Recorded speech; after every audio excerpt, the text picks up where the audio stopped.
Welcome to Not So Boring History. Tonight, as the world quiets down, let your mind drift back through time. Get comfortable, settle in, and let the noise of the day fade away. We're about to unfold a story, not just to learn, but to feel. Because history isn't boring, not when you listen closely. Dreams of the river. The sun beat down on Ahmose, each ray a tiny hammer blow. Sweat slicked his skin even under the flimsy awning, his tunic clinging to his back like a second skin. Fine, bone-white sin infiltrated everything. His pores, his hair, the dates he was meant to be sorting. He nudged the pile with a listless toe, the cloying sweetness offering no solace. Another day, another dune, he grumbled, scattering a small drift of sand. It dispersed sluggishly, settling anew as if the wasteland itself mocked his efforts. His gaze drifted to the horizon, a wavering line where the azure sky bled into the endless ochre of the land. He squinted, trying to see beyond the shimmering heat. More the same, that thought weighed heavily on him. Almost. Hormheb's voice, rasped by age and grit, sliced through his thoughts. Those dates won't sort themselves. Almost sighed, the sound swallowed by the immensity of the desert. Grandfather, the heat my fingers stick.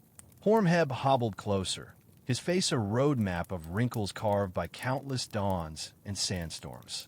He settled onto a nearby stool, his gaze mirroring Ahmose toward the horizon. The sun is life, boy. It nourishes the earth, swells the fruits. It is a blessing. Feels more like a curse. Ahmose muttered, pushing the dates away. It's all sand, furnace air, and sticky dates. Isn't there anything else? Hormheb's eyes narrowed. There is strength to be found, lessons to be learned, a spirit to nurture. Ahmose scoffed, instantly regretting it as Hormheb's gaze sharpened. Endure what? Learn what?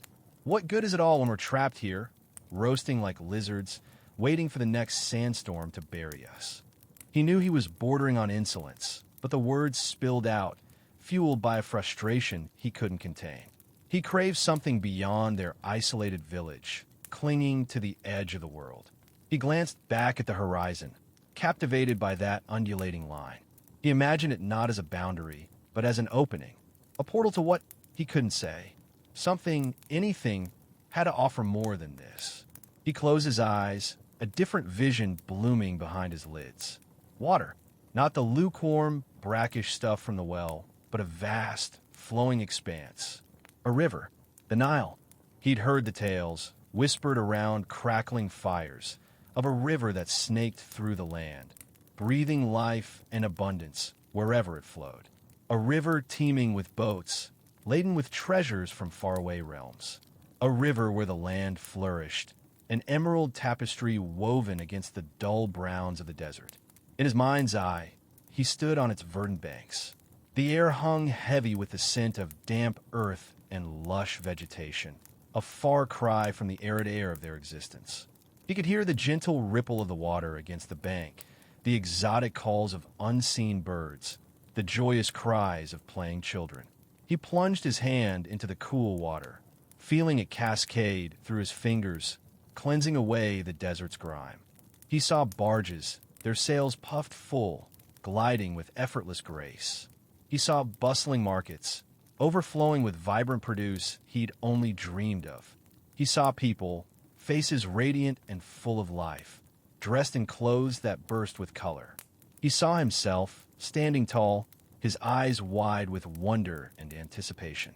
No longer a boy confined to a sun-baked village, but a man of the river, a citizen of the world. He opened his eyes, the vision fading like smoke on the wind. The harsh reality slammed back, the oppressive heat, the ubiquitous sand, the crushing silence. The dates remained untouched, a sticky burden. The river sounds like a phantom, he murmured, almost to himself. Hormheb, who had been watching him closely, sighed. It is more than a phantom, Ahmose. It is the life source of our land. Yes, but it is distant. But people travel there, don't they? Ahmose pressed, a spark of hope flaring within him. Merchants, wanderers, some do. Hormheb conceded, his voice tinged with warning. The journey is perilous. The desert holds no mercy.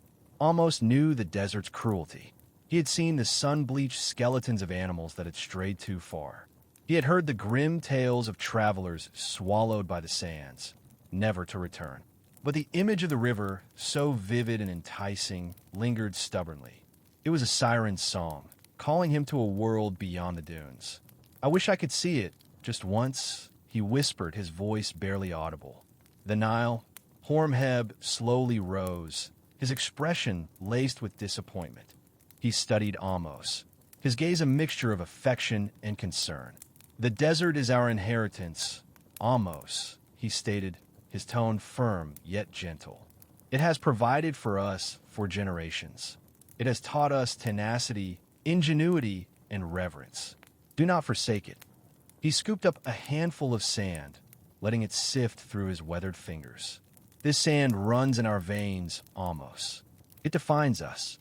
Ahmose watched the sand fall, a shimmering cascade.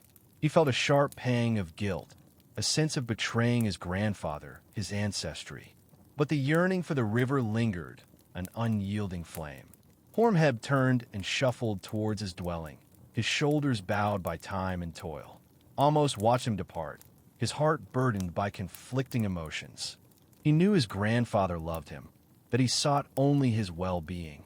But what if his true well-being lay beyond the horizon, beyond the reach of the desert? Whispers of the past. The sun was a hammer, relentlessly forging the sand into a blinding expanse of heat. Ahmose sought refuge beneath the overhang of their home, the ever-present dust a sting in his eyes. Hormheb, a tapestry of wrinkles woven by the years and the harsh climate, sat on a woven mat. His gaze, knowing and patient, rested on Ahmose. "Sit," he croaked, his voice like the rustle of parchment. Ahmose hesitated, then reluctantly lowered himself beside his grandfather. The air hung thick and stagnant, scented with earth and withered herbs. A distant horizon, a shimmering promise of something more, repeatedly drew his eye. Hormheb exhaled, the sound like wind sighing through ancient stones. "Your spirit wanders far afield today, Ahmose." Ahmose offered no reply, unwilling to voice the compelling allure of the Nile's phantom image. Hormheb's gnarled hand, unexpectedly gentle, closed over Ahmose. "You believe I am blind? This yearning, this discontent that consumes you." At last, Ahmose met his grandfather's gaze. "There is nothing here, grandfather, only sand and unrelenting hardship." Though dimmed by age, a spark ignited in Hormheb's eyes. "There is more than meets the eye, Ahmose. Deeper roots than the shifting dunes suggest. In ages past, in Kemet, a mix of anticipation and skepticism churned within Ahmose as he shifted. He'd caught echoes of such tales before, fragments of a grand heritage that felt impossibly removed from their current plight. He wished to believe, yet their grim reality presented a formidable obstacle. "Our forebears thrived." Hormheb continued, his voice gaining resonance as he plunged into the narrative. "They dwelled beside the Nile, Egypt's very lifeline. The river nurtured the land, bringing sustenance and prosperity. They raised magnificent cities, temples that kissed the heavens, monuments dedicated to their deities and rulers." Hormheb conjured a realm of vibrant hues, bustling marketplaces overflowing with bounty, fertile fields that stretched to infinity. He depicted intricate irrigation systems guiding the river's flow, skilled artisans creating exquisite ornaments and vessels, powerful priests divining the god's will. Ahmose listened, utterly absorbed by the images Hormheb conjured. He narrated tales of pharaohs who governed with wisdom and strength, defending their people from invaders and ensuring widespread abundance. He spoke of valiant warriors who defended their homeland with unwavering zeal, sagacious scribes who safeguarded their history and learning for generations to come. They were masters of their world, Hormheb declared, his voice brimming with pride. They understood the river's cadences, the land's buried truths. They lived in harmony with the natural world, respecting both its might and its generosity. Ahmose envisioned it all: the gleaming river, the lush fields, the imposing cities.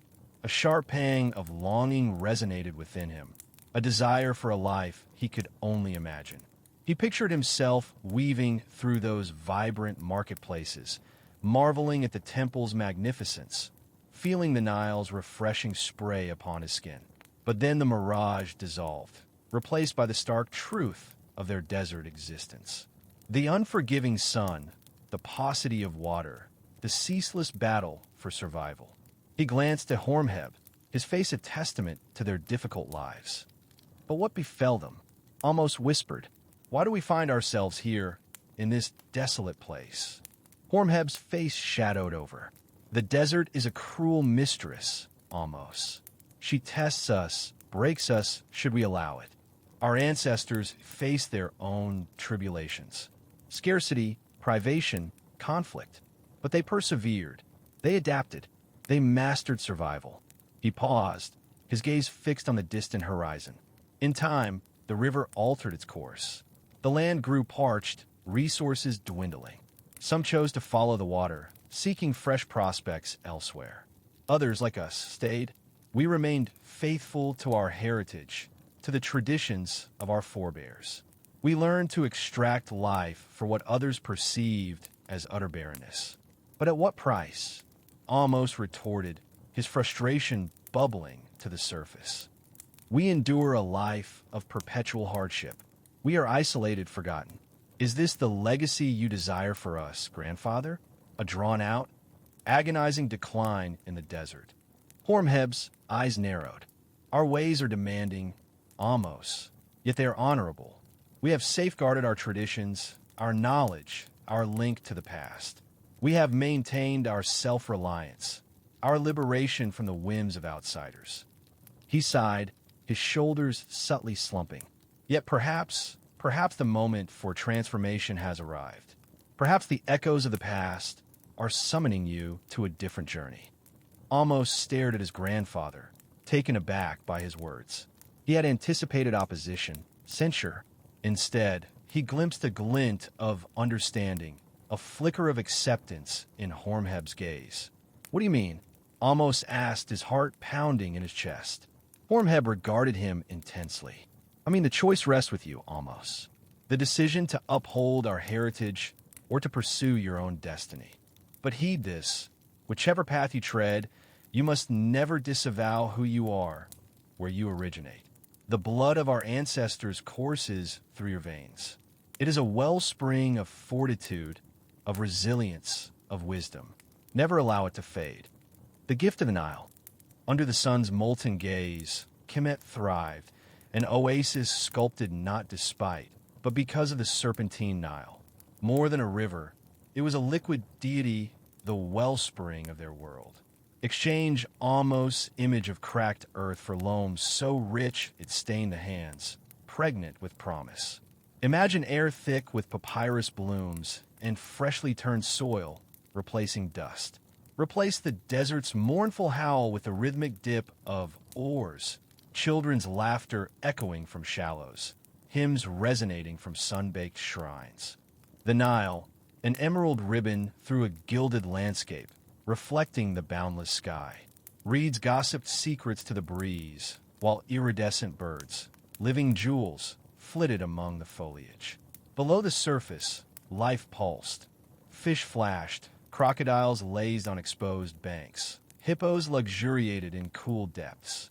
The inundation, the annual flooding, a moment of anticipation mixed with trepidation, had begun. Swollen by distant mountain rains, the river had transcended its boundaries, spreading its life-giving essence across the land.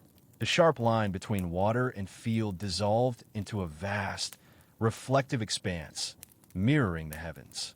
A collective sigh of relief swept through the population.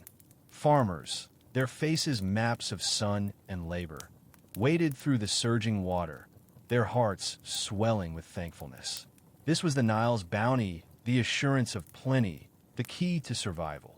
The inundation was not devastation, but purification, sweeping away the old, preparing the ground for new beginnings.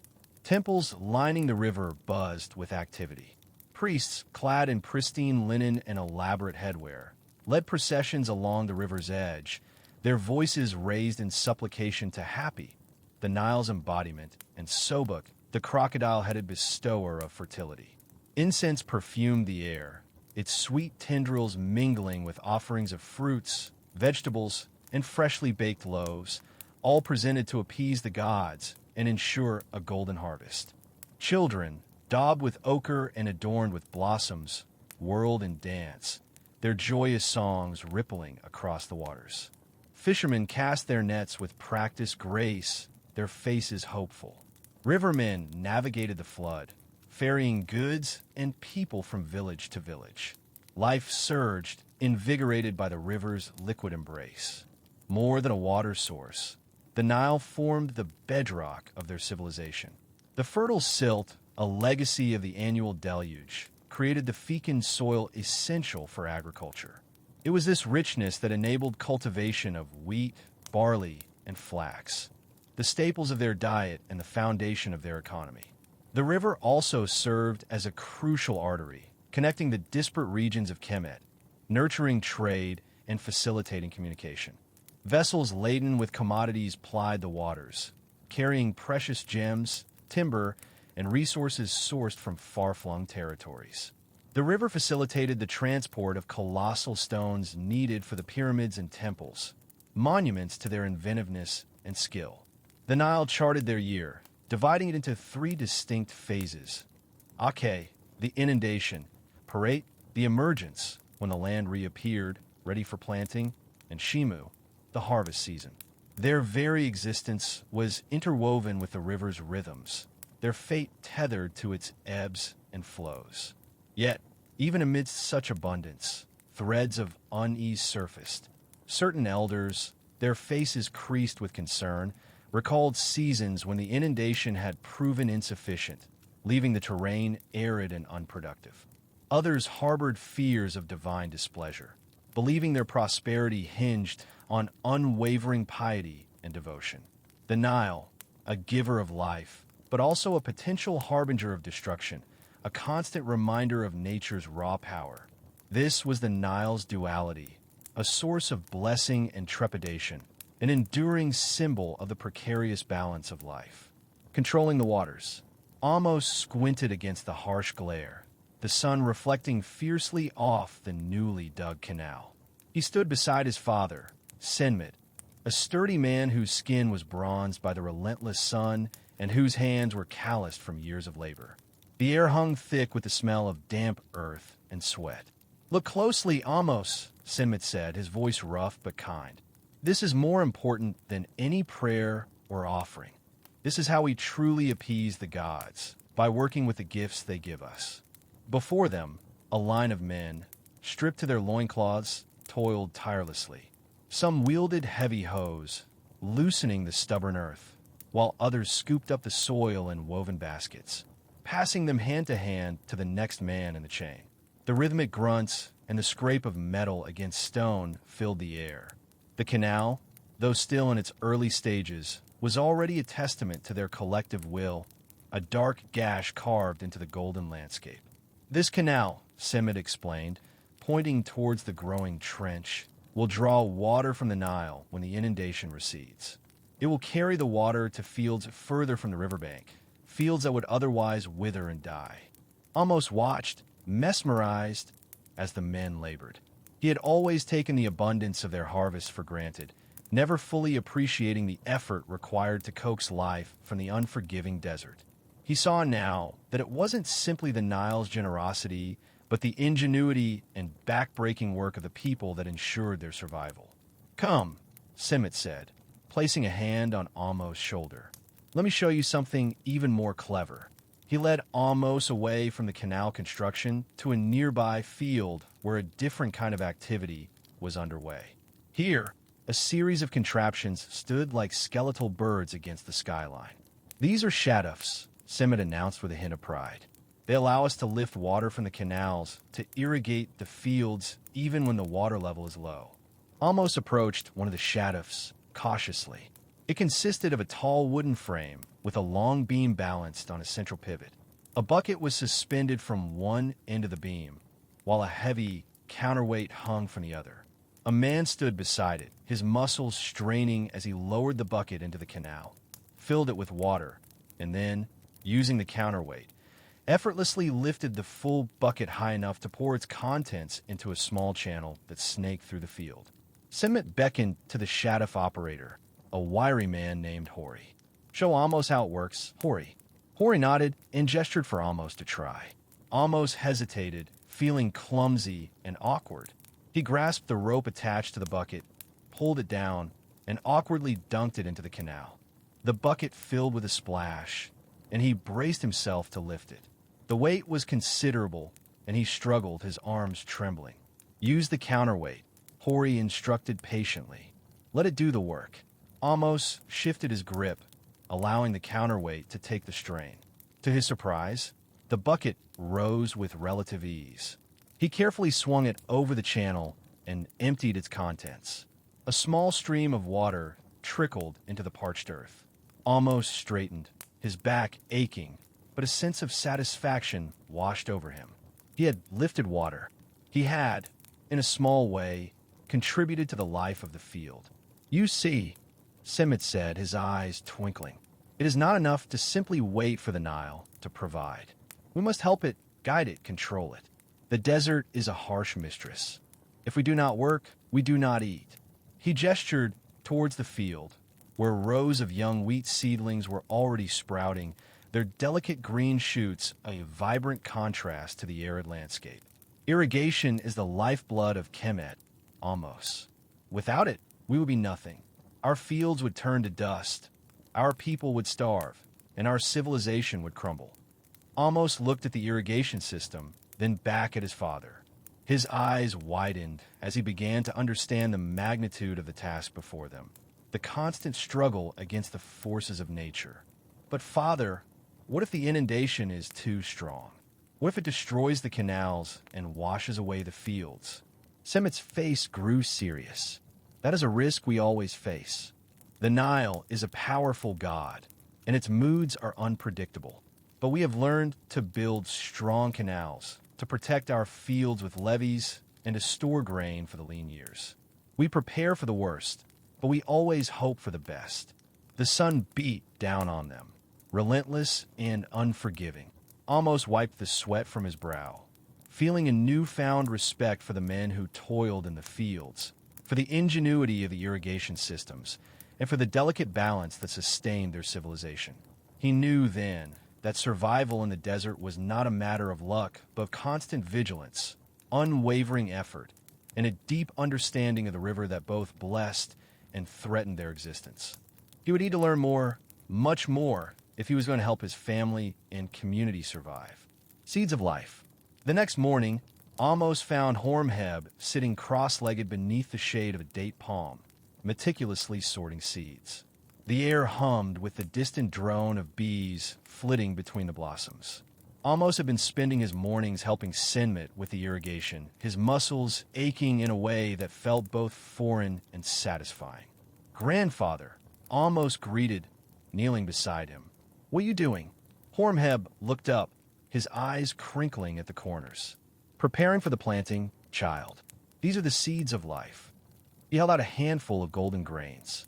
"Wheat and barley, the backbone of our existence, and of the entire two lands."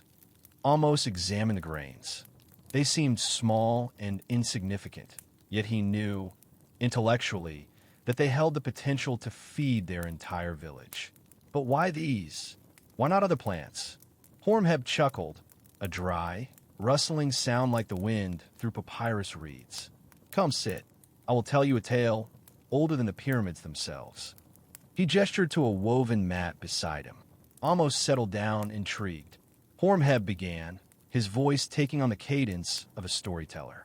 "Imagine, Ahmose, a time long before even my grandfather's grandfather. Our ancestors, living along the banks of the Nile, discovered these grains. They noticed how they grew abundantly, how they could be harvested and stored. They learned that these grains, when ground and mixed with water, could be baked into bread, sustaining food that could fuel a day's hard labor. Hormheb took a charcoal stick and, on a smooth, flat piece of sandstone, began to draw. With surprisingly deft strokes, he sketched a scene. Men and women working in fields of golden wheat, their backs bent under the scorching sun. See them, Ahmose, harvesting the bounty, cutting the stalks with sickles of flint. Then, the grain is threshed, separating the kernels from the chaff. The women grind the grain between stones, creating a coarse flour. He drew another scene, depicting a woman kneading dough, her hands strong and capable. Then, the dough being placed in a clay oven, the heat radiating from the charcoal fire. The smell, Ahmose, the smell of baking bread. It is the smell of life itself. It fills the air, promising sustenance and strength. He continued, drawing the stages. The baked loaves being taken from the oven, their crusts golden brown and fragrant. People sharing the bread, breaking it with their hands, and eating it with relish. This is how we eat, Ahmose, Hormheb said, laying down the charcoal. And this is how we survive. Wheat and barley are not just food. They're the foundation upon which our civilization is built. But what makes them so special? Ahmose asked, genuinely curious. He had always taken bread for granted, never truly considering its significance. Hormheb pointed to the grains in his hand. They are rich in energy, child. They provide the strength you need to work the fields, to build houses, to defend our village. They contain nutrients that keep us healthy and strong. And perhaps most importantly, they can be stored for long periods, ensuring that we have food even during times of drought or famine. He picked up a single grain and held it up to the sunlight. Each of these tiny seeds holds the promise of abundance. Treat them with respect, Ahmose, for they're the gift of the gods, a gift that sustains us all. Ahmose looked at the grains with newfound respect.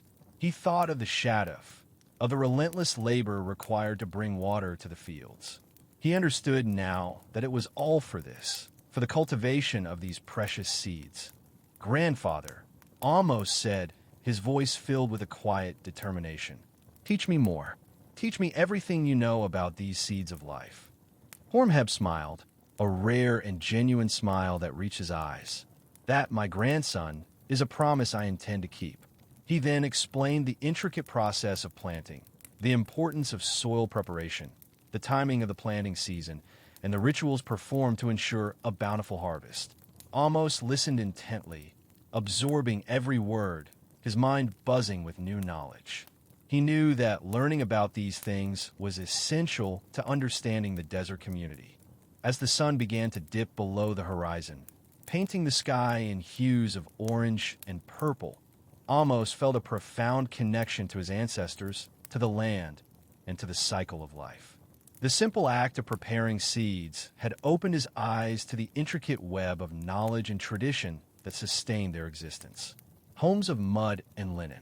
The sun beat down on Ahmose's back as he watched the men of the tribe work. They were building a new home for a young couple, recently wed. Unlike the tents they typically occupied, this was to be a permanent structure, a testament to their growing prosperity.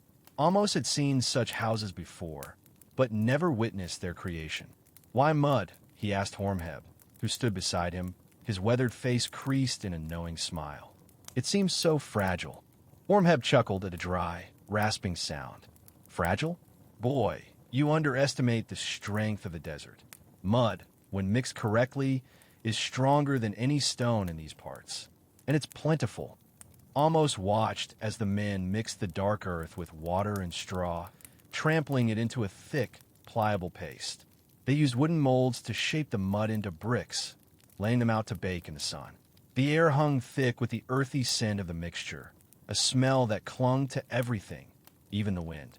The straw binds it, Hormheb explained, seeing the question in Ahmose's eyes. Like the stories that bind us to our ancestors. Without it, the mud would crack and crumble. Without stories, we would forget who we are. Days turned into weeks. The sun-baked bricks, hardened and strong, were carefully laid, one upon the other, by skilled hands. Ahmose watched in fascination as the walls rose, slowly forming a solid, rectangular structure. He helped carry water, fetching it from the well further out in the desert, and learned to mix the mud, feeling the cool, yielding texture between his toes. "It's cooler inside, isn't it?" Hormheb asked one sweltering afternoon as they stood within the unfinished walls. Ahmose noticed it too, a subtle but distinct difference.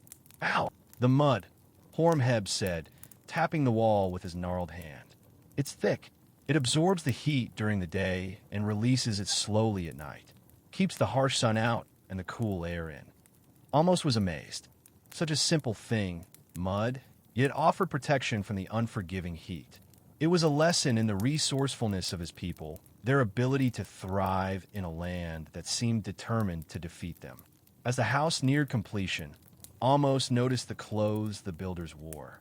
Loose, flowing garments of a pale, almost translucent material. They moved with the slightest breeze, offering a sense of coolness and freedom. "Linen," Hormheb said, following his gaze. "Another gift from the earth." Ahmose knew of linen, but had never seen it being made. He'd always associated it with the wealthy merchants who occasionally passed through their community, trading goods from the Nile. "We grow flax," Hormheb explained. "The women spin the fibers into thread, then weave into cloth. It breathes, unlike the animal skins we used to wear. Keeps the sun off your skin and lets the sweat evaporate." He pointed to a field of slender, green stalks swaying gently in the breeze on the outskirts of their settlement. Ahmose had often seen the field, but never fully appreciated its significance. It wasn't just a plant. It was a source of clothing, of comfort, of survival. One evening, Hormheb presented Ahmose with a length of newly woven linen.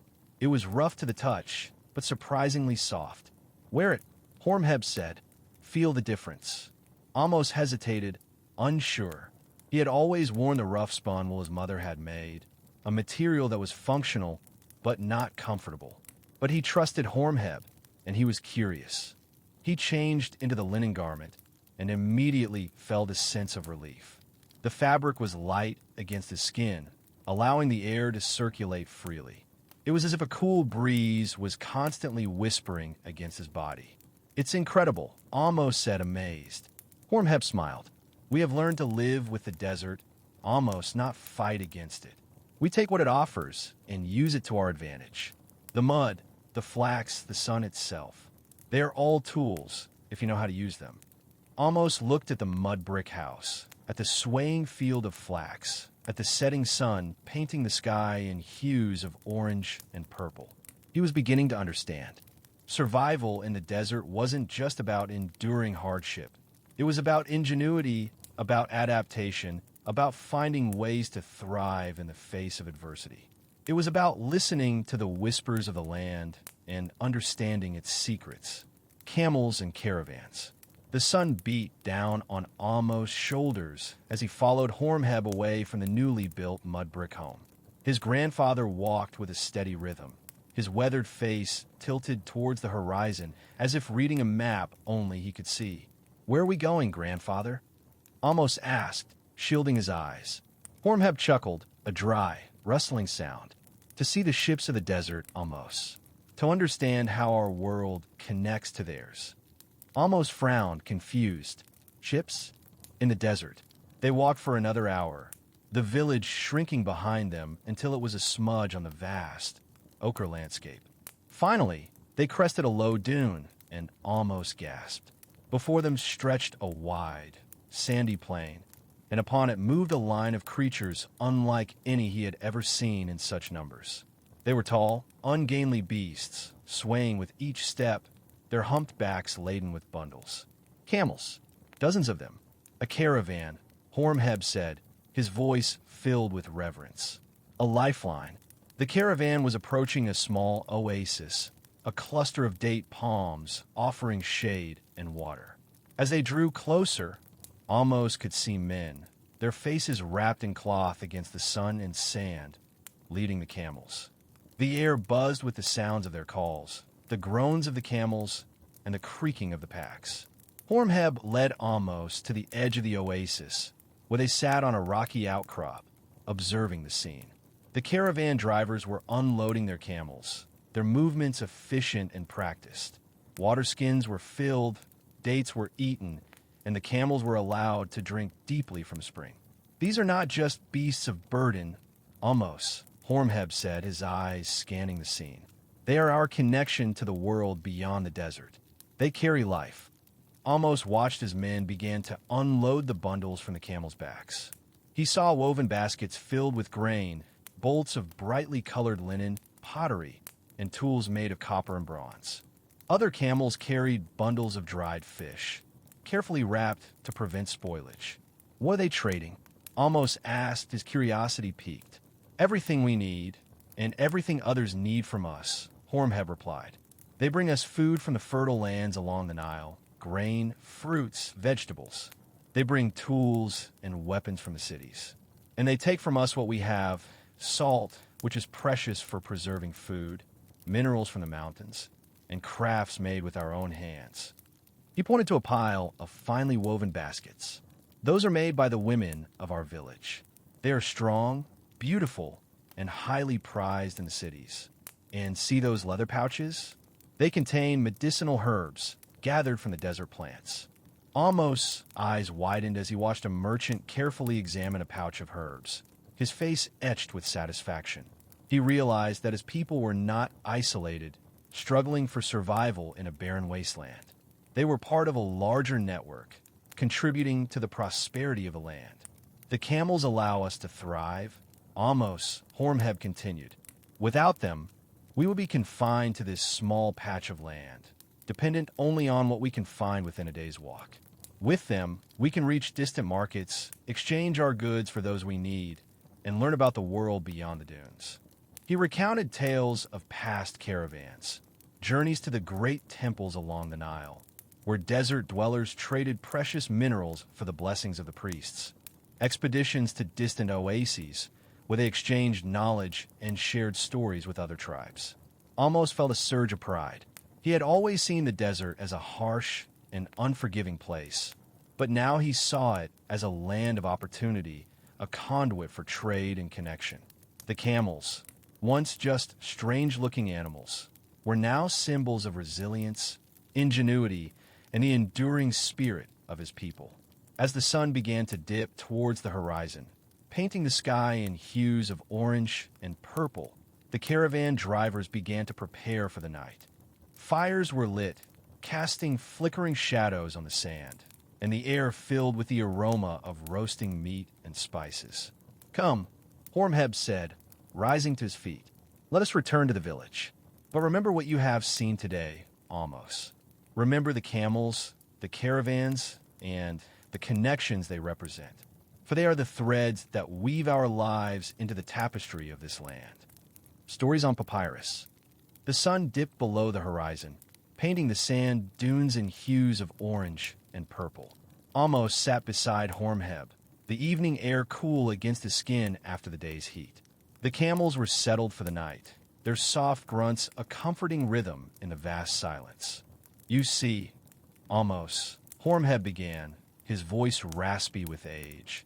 "The caravans are not merely strings of beasts burdened with goods. They carry something far more precious, knowledge, and knowledge must be kept, protected, and passed on." Ahmose frowned. "Kept how, grandfather? We have our stories, told around the fire." Hormheb smiled, a web of wrinkles deepening around his eyes. "Stories are the heart, the spirit. But sometimes the heart needs a strong body to protect it. That is where papyrus comes in." He reached into a pouch at his side and pulled out a small, tightly rolled scroll. The material was a pale brown, almost the color of the sand. Ahmose reached for it cautiously. "What is this?" "Unroll it, carefully," Hormheb instructed. Ahmose obeyed, revealing a sheet covered in intricate symbols, birds, eyes, snakes, and human figures, all meticulously drawn. "Hieroglyphs," he breathed, remembering seeing similar markings on the walls of a crumbling temple he had once stumbled upon during a desert trek. Indeed, the words of our ancestors, captured for eternity. Hormheb pointed to a symbol resembling a seated man. "This is a scribe, a guardian of knowledge." "But how are these made?" Ahmose traced a finger over the smooth surface of the papyrus. It's not like any plant I've seen here. Hormheb chuckled. That is because it comes from the lifeblood of Egypt, the Nile. The papyrus plant grows tall and strong in its fertile banks.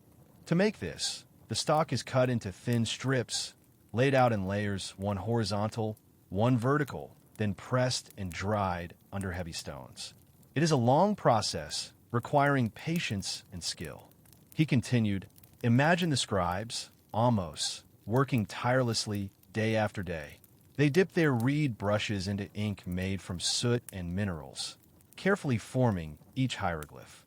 They record everything: the rise and fall of the Nile, the harvests, the births and deaths, the laws of the pharaoh, and the stories of our gods. Ahmose pictured it in his mind. A bustling workshop filled with men bent over their work, the scratch of reed on papyrus filling the air. Why is it so important to write these things down? Because memory fades, Ahmose. Stories change with each telling, but the written word remains. It is a fixed point in the shifting sands of time. It allows us to learn from the past, to understand the present, and to shape the future. Hormheb paused, his gaze fixed on the distant horizon. Without it, we are adrift, lost in the desert with no map to guide us. He took the papyrus from Ahmose and carefully re-rolled it. The scribes are more than just writers, Ahmose. They are the architects of our history, the keepers of our identity. They ensure that our people, our traditions, and our knowledge endure long after we are gone. But what if the papyrus is lost or destroyed? Ahmose asked, thinking of the crumbling temple he had seen, its walls scarred and defaced. Then we must rewrite it, Hormheb said firmly. We must remember the stories, the knowledge, and pass it on.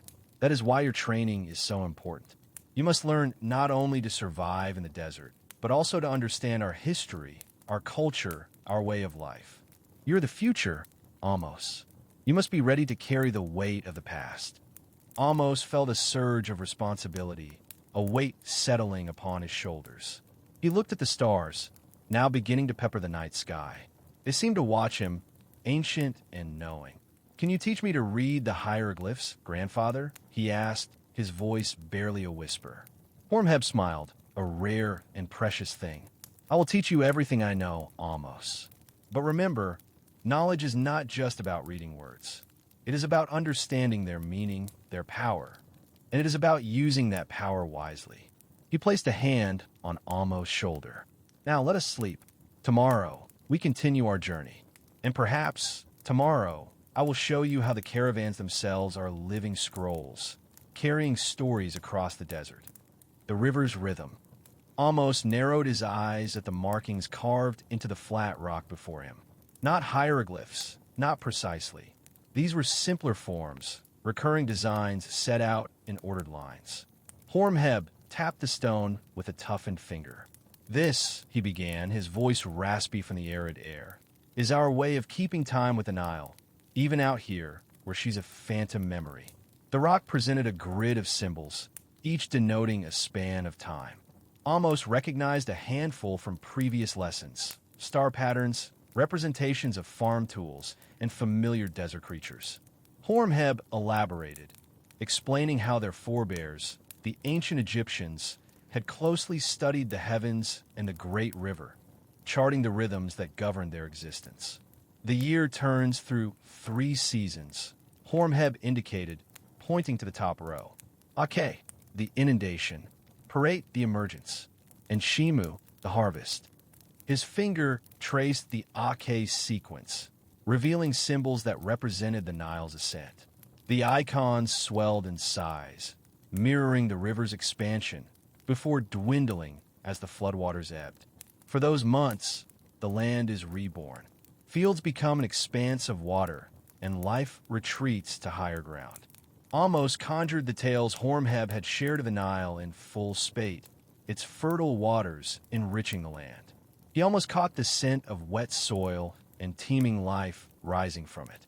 The second row, Parate, depicted the waters reseeding, yielding the first verdant shoots. Here were symbols of plows and seeds, of diligence and the promise of a generous yield. This is the season of planting, Hormheb voiced with quiet reverence. We sow, knowing the river has gifted us life, and we nurture it until it ripens. The final row, Shimu, displayed the sun beating down upon fields of gold, the harvest gathered and safely stored. Icons of size and granaries dominated this section, and this, Hormheb declared, is the time of abundance. We gather what the river provides and offer thanks for her gifts. Ahmose ran his palm over the chilled stone, feeling the weight of generations embedded within. He grasped that this calendar was more than just a record of time. It was a guide, a lifeline, connecting them to the pulse of the Nile, even in the parched heart of the desert. But how did they foresee the floods? Ahmose questioned, a crease forming on his brow. A rare smile graced Hormheb's lips. Through observation, Ahmose. Through meticulous study of the celestial bodies and the river's behavior, they observed that the inundation often coincided with the rise of Sirius, the sky's brightest jewel, just before the dawn. They learned to decipher the signs, to anticipate the river's temperament. Hormheb then guided Ahmose to a small, carefully tended plot of land, proof of their own adaptation to this harsh environment. He gestured to the carefully constructed irrigation channels and the rows of resilient crops fighting for life in the arid soil. Even here, in our desert sanctuary, we echo the river's rhythm, Hormheb explained. We husband our water, we plant with strategy, and we pray for the infrequent rains that replenish our limited reserves. We may not witness the floods directly, but we feel their influence in every drop we conserve, in every seed we bury. Ahmose surveyed the small garden with fresh eyes.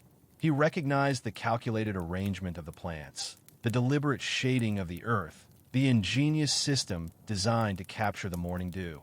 He understood that their survival was not just a matter of fate.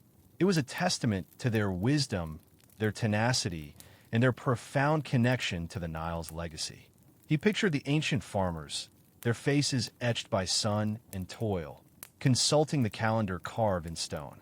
He saw them wading through the flooded fields, planting seeds in the rich sediment. He heard their hymns of gratitude as they harvested the river's bounty. He felt a profound kinship with these distant ancestors, a shared understanding of the delicate dance between subsistence and dependence. The sun dipped below the edge of the world, painting the desert in long shadows. The wind rose, whispering tales of the past. Ahmose knew his education had only just begun, but he felt a sense of purpose he hadn't known before. He was no longer just a boy longing for the river. He was a link in a chain stretching through time, a guardian of knowledge, a steward of the land. He would learn to keep time with the Nile, even in the desert, and he would pass that understanding to those who followed. The fury of the storm. The wind began as a whisper, a hot breath against the back of Ahmose's neck as he traced the final lines of the lunar cycle onto the stone calendar. He looked up, squinting at the horizon. The air shimmered with heat, but something else was different. A dark, roiling cloud, the color of dried blood, was rapidly approaching. Hormheb, he shouted, his voice barely audible above the growing wind. His grandfather emerged from the shadow of their dwelling, his weathered face etched with concern. He scanned the horizon, his eyes narrowed. Kamseen, he stated grimly, using the desert word for a sandstorm. A bad one. Panik twistet in Ahmose gut. He had seen sandstorms before, but nothing like this. This one felt angry. Zara, he yelled, his voice cracking. He spotted her near the well, hauling a bucket of water. Zara, storm's coming. Zara looked up, her eyes widening as she saw the approaching darkness. She dropped the bucket, the precious water spilling onto the parched earth. Ahmose, help me secure the animals. There was no time to lose. The wind howled, whipping sand into their faces, stinging their skin. The air grew thick, visibility plummeting. Ahmose raced towards the makeshift pen where their goats huddled, bleeding in fear. Zara struggled to reinforce the flimsy wooden fence, her hair flying wildly around her face. The ropes, she shouted above the wind. Tie them to the rocks. Ahmose grabbed the rough hemp ropes, his fingers clumsy with fear. The goats, sensing the impending danger, bucked and strained against their tethers. He managed to secure one end of the rope to a large, flat rock, anchoring the fence against the onslaught. The storm hit with the force of a physical blow. The world turned orange, then brown, then an impenetrable black. Sand blasted against them, a relentless, stinging assault. Ahmose could barely see Zara, only a shadowy figure struggling a few feet away. He crawled towards her, his hands scraping against the rocky ground. "Zara, we need shelter," he shouted, but his words were swallowed by the roar of the wind. He reached her, grabbing her hand. Her grip was strong, reassuring. Together, they stumbled towards the nearest dwelling, a low, mud-brick structure built into the side of a rocky outcrop. The door was already braced shut. "Help me," a muffled voice cried from inside. It was old woman Neith, who lived alone. Ahmose and Zara threw their weight against the door, struggling to open it against the force of the wind and sand. Finally, with a groan of protesting wood, the door creaked open a crack. They squeezed inside, slamming the door shut behind them. The small room was dark and stifling. Neith huddled in a corner, her face pale with fear. Other villagers were already there, their faces streaked with dust and sweat. The air was thick with the smell of fear and damp earth. Outside, the storm raged. The walls of the dwelling shook, threatening to collapse. Ahmose could hear the wind screaming, tearing at anything that wasn't securely anchored. The villagers huddled together, their faces grim. "We need to reinforce the walls," Hormheb said, his voice calm amidst the chaos. "Gather what you can. Blankets, mats, anything to block the cracks." The villagers sprang into action. They worked together, a unified force against the fury of the storm. Blankets were stuffed into cracks in the walls. Mats were piled against the door. Ahmose worked alongside Zara, their movements synchronized, their shared fear forging a bond between them. Hours passed. The storm showed no signs of abating. The darkness outside was absolute.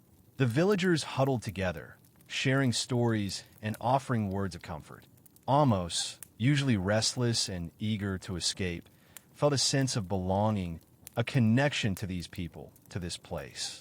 He saw the strength in their faces, the resilience in their eyes. They had faced storms like this before, and they would face them again. They were survivors.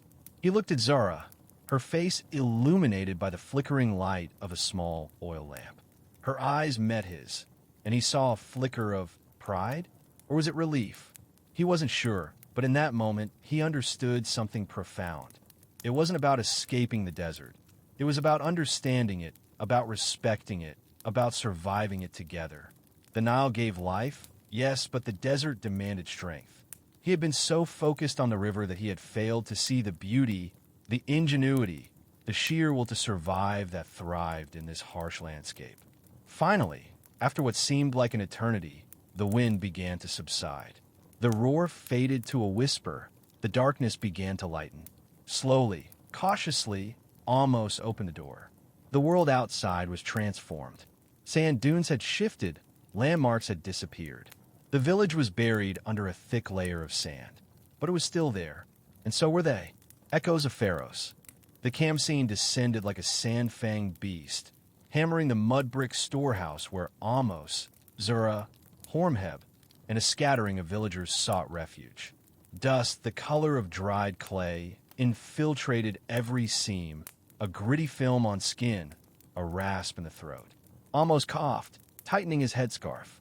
The air tasted of grit and apprehension.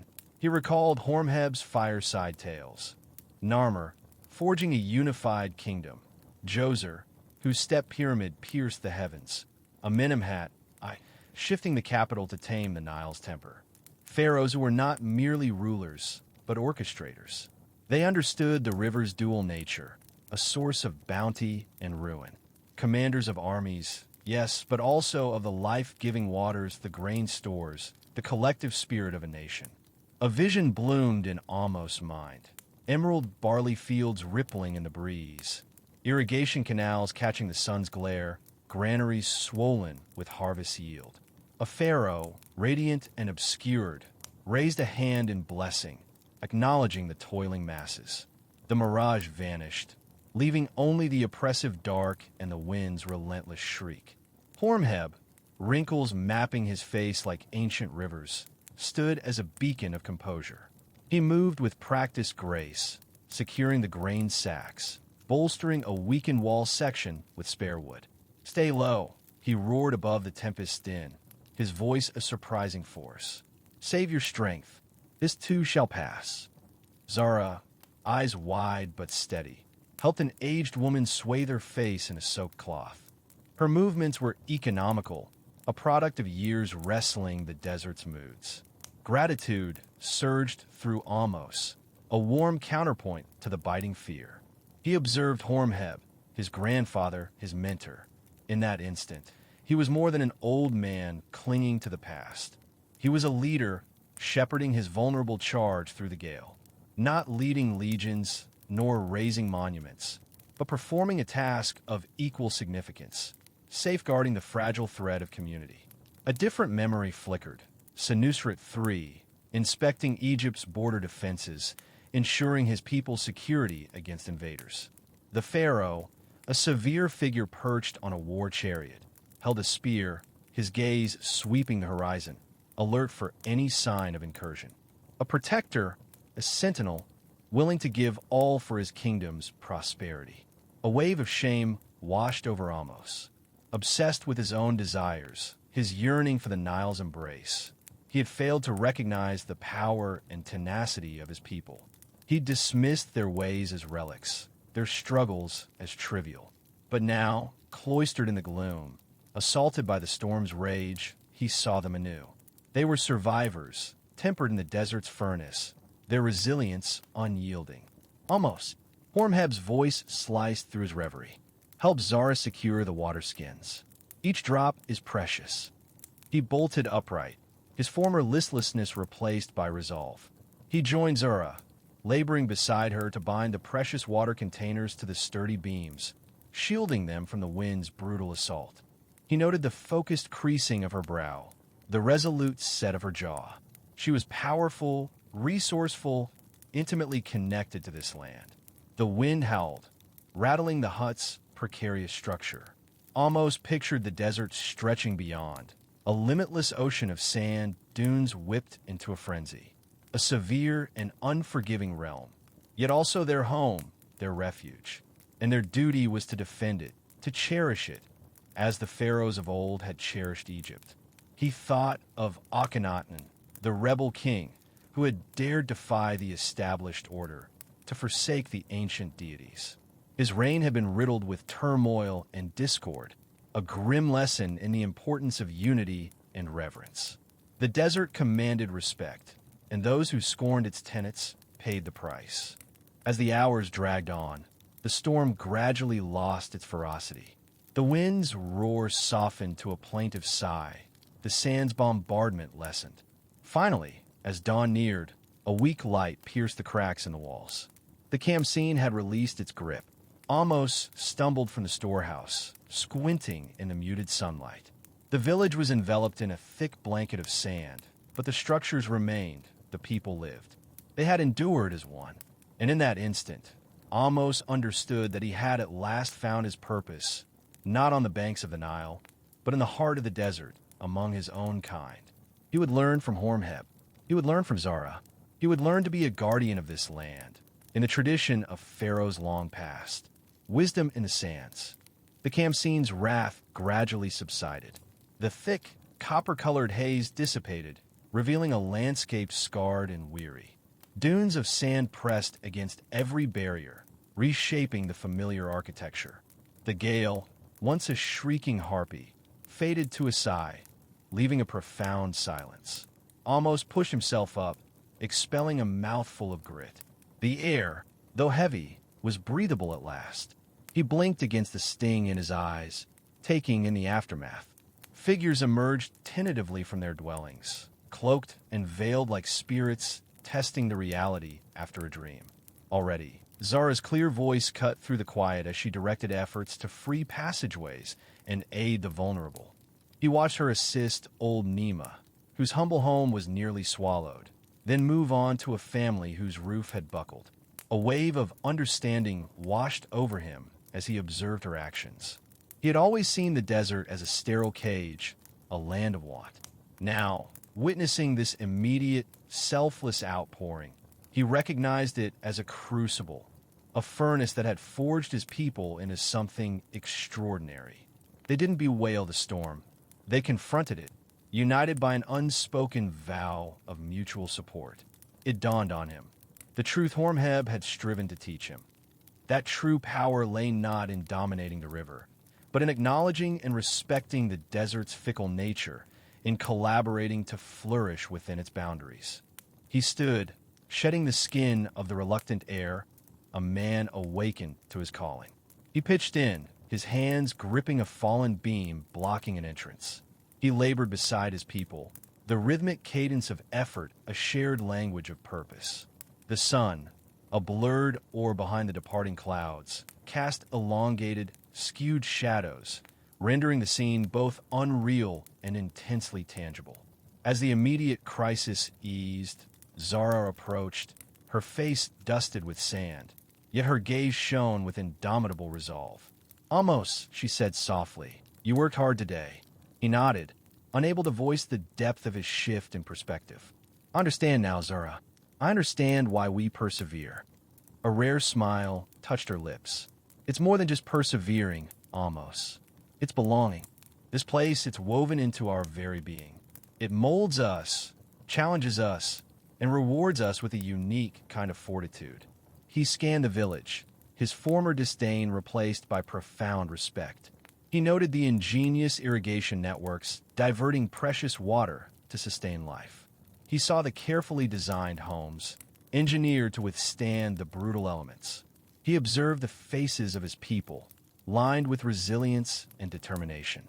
"I always believed the Nile was our source of strength," he admitted. "But it resides here, doesn't it? In our capacity to adapt, to endure." Zara placed a reassuring hand on his arm.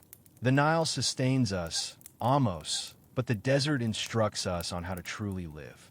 You possess Hormheb's strength and his wisdom. You carry the spirit of our ancestors. Don't betray that legacy." He felt a surge of emotion, a blend of gratitude and resolve. "I won't," he asserted, his voice ringing with conviction. "I promise you, Zara, I won't." She searched his gaze, her expression softening with affection. "There's a place for you here, Ahmose. A place of honor, of responsibility. Don't allow your longing for the Nile to obscure the riches you already command." She paused, then added meaningfully, "The people depend on you." Her words struck a chord, solidifying his commitment. He had been so consumed by a romantic fantasy of a life elsewhere that he had failed to perceive the vibrant reality surrounding him. The desert was not his prison, it was his birthright. And his people, these resilient, resourceful souls, were his family. He gazed at Zara, her face aglow in the twilight. "I will remain," he declared. "I will learn from Hormheb. I will serve my people. I will embrace the wisdom of the sands." Silence had fallen, the wind completely absent. The only sound was the hushed murmur of voices as the villagers continued the task of clearing debris, rebuilding their lives, stone by sandy stone. Ahmose recognized that the challenges ahead would be immense, but he also knew he was no longer an island. He had discovered his place, his purpose in the heart of the desert. He was home, a new Nile in the desert. The wind, gentler now, confided secrets to Ahmose as he traversed the reborn village. The Khamsin's fury had imparted a brutal lesson, yet from the ravaged earth bloomed a tenacious spirit, a shared resolve etched onto every countenance. Zara, her hands roughened yet her movements fluid, oversaw a group of women mending a fractured wall with sun-baked bricks, their peals of laughter dancing on the air. He discovered Hormheb seated beneath the sprawling canopy of the ancient acacia, a small cluster of children encircling him, their eyes wide with rapt attention. The air vibrated with the deep timbre of his voice, unfurling yarns of deities and rulers, of audacious forays into the wilderness and miraculous wellsprings. A wave of remorse washed over Ahmose for the years he dismissed these chronicles as antiquated relics. Now he grasped their intrinsic worth. They were the sinews of their heritage, the guides to their continued existence. Hormheb paused, his gaze locking with Ahmose. A fleeting expression of something resembling approval warmed his time-worn features. Ahmose has returned, he proclaimed, his voice resonating with unexpected strength. Perhaps he will grace us with a story of his own. Ahmose faltered, hesitant. He possessed no epic sagas of heroism, no valiant deeds to narrate. Yet, he knew the tale of the river, of its waxing and waning, its life-bestowing essence. He advanced, kneeling beside his grandsire. "I will recount the river," he began, his voice gathering assurance as he spoke of its significance to all of Kemet, yet also of its limitations. "It is mighty, indeed, but not the sole wellspring of vitality.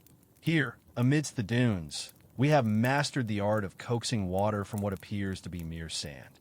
We have conceived dwellings capable of withstanding the fiercest gales. We have learned to coexist with this terrain, not challenge it." The children listened intently, their queries sharp and probing. They inquired about the flora that thrived on meager moisture, about the fauna that navigated the shifting sands, about the time-honored methods for preserving sustenance. Ahmose responded to the best of his ability, drawing upon the wisdom he had gleaned from Zara and his fellow villagers, augmenting it with his own observations. As the sun descended below the horizon, igniting the firmament with brushstrokes of vermilion and violet, Ahmose understood he could not abandon them. The Nile, which had long monopolized his thoughts, now felt distant, almost inconsequential. His people resided here, in this unforgiving yet breathtaking environment, and they required his presence. The ensuing days dissolved into a flurry of activity. Ahmose labored alongside the villagers, absorbing their expertise, contributing his own insights. He aided Zara in refining the irrigation system for the modest garden, employing terracotta conduits to minimize dissipation. He collaborated with the men to fortify their dwellings, incorporating techniques recalled from his studies of archaic architecture. He even assisted the children in constructing a miniature replica of the village, demonstrating how to exploit the landscape to their advantage. One evening, as they gathered around a sputtering fire, Zara turned to him, her eyes reflecting a profound understanding.